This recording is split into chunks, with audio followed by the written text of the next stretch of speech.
Vem.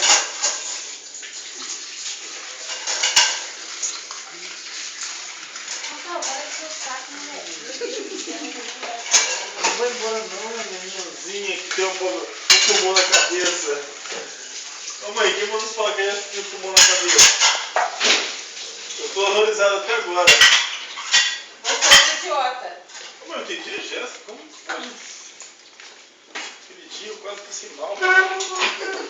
Você ia se matar? Não, mas fica chorando. Não acreditou na sua mãe, cara? Minha mãe é maluca. Eu dava conta. Deixa eu ver. Caraca, mano, minha barriga, parece que eu vou agora. Na bica. Ai, cara, vou vomitar um pouquinho no hospital. Uau!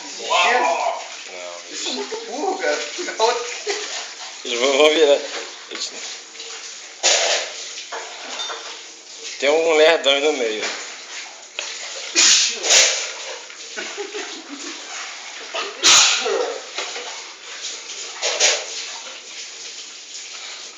Caraca, mano.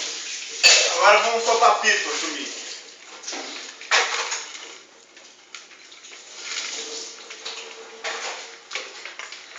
Sérgio, a chuva já passou, isso não é desculpa do Sérgio, não. Assim vai acabar minha carteira de memória. Desistiu.